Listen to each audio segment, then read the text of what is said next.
থেকে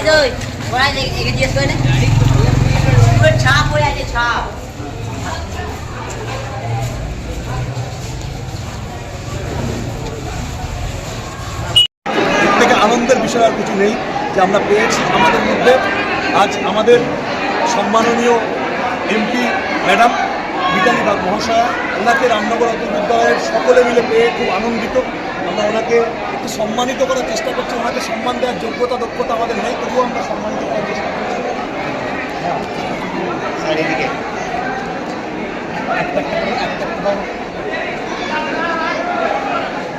বিদ্যাসাগরের নামাঙ্কিত আমাদের বইমেলাটা সেখানে বিদ্যাসাগরের একটা মূর্তি এবং একটি আপনার ছবি দেওয়াই মানপত্র, আমার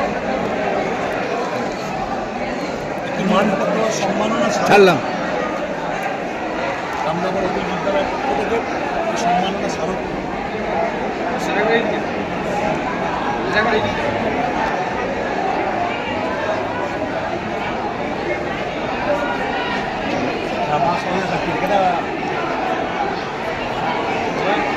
ম্যাডাম, রামনগর অতুল বিদ্যালয়ে এলেন, কেমন অনুভূতি হচ্ছে?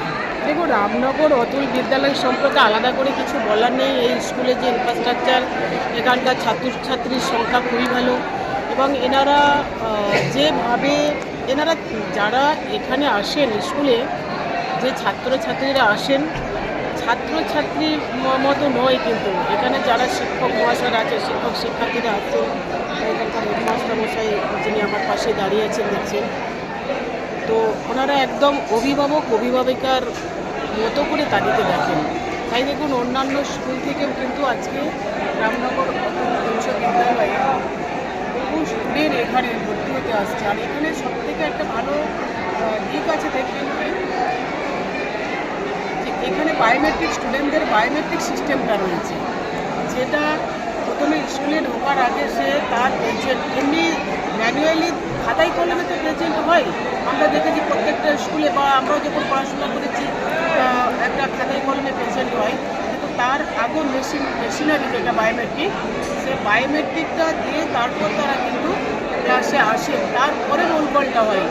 আর আরও একটা ভালো বিষয় দেখুন, যখন বায়োমেট্রিকটা দেয় যে স্টুডেন্ট, তার মেসেজটা কিন্তু তার বাড়িতে পৌঁছে যায়, যেই ফোন নাম্বারের সাথে লিঙ্ক করা থাকে বাড়ির।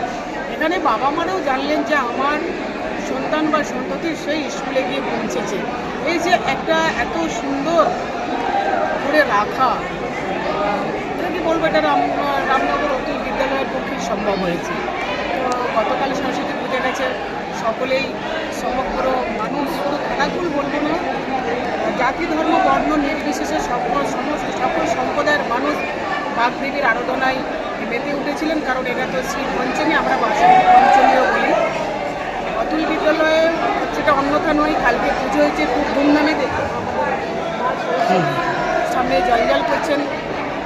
আজকে ছাত্রছাত্রীদের একটু খাওয়া দাওয়ার আয়োজন, তারপরে তো 2 তারিখ থেকে মাধ্যমিক, আবার 12 তারিখ থেকে হচ্ছে মাধ্যমিক পরীক্ষা, তার আবার প্রস্তুতি। তো সবাই মিলে আসতে পেরে খুবই ভালো লাগছে। ছাত্রদের উদ্দেশ্যে কি বলবেন ম্যাডাম? ছাত্রদের উদ্দেশ্যে বলবো, মা সরস্বতী আরাধনা আমরা তো করেছি, খুব সুন্দরভাবেই করেছি, আনন্দের সবাই মেতে উঠেছিলাম। তো যেহেতু যারা সামনে পরীক্ষা দেবে, যেই সমস্ত ছাত্রছাত্রী 2 তারিখে মাধ্যমিক দেবে, আর যে সমস্ত ছাত্রছাত্রী 12 তারিখে মাধ্যমিক পরীক্ষা, উচ্চ মাধ্যমিক দেবে, 12 তারিখ থেকে শুরু হবে, ওই ছাত্রছাত্রীদের আমি মাধ্যমিক এবং উচ্চ মাধ্যমিক ছাত্রছাত্রীদের আগাম শুভেচ্ছা জানাই এবং খুব তারা ভালো করে পরীক্ষা দিক এবং খুব ভালো জায়গায় যাক। আর অন্যান্য ছাত্রছাত্রী যারা আছে, যারা রামনগর অতুল বিদ্যালয় এবং অন্যান্য জায়গায় যারা পড়ছে, সবাই যেন ঈশ্বরের কৃপায়, মা বাগদেবীর কৃপায় সবাই ভালো থাকুক, সুস্থ থাকুক, আর সারা বছর সুস্থ থাকুক এবং তার সাথে সাথে পড়াশোনাটা তারা ঠিকঠাক করে চালিয়ে যাবে। ধন্যবাদ।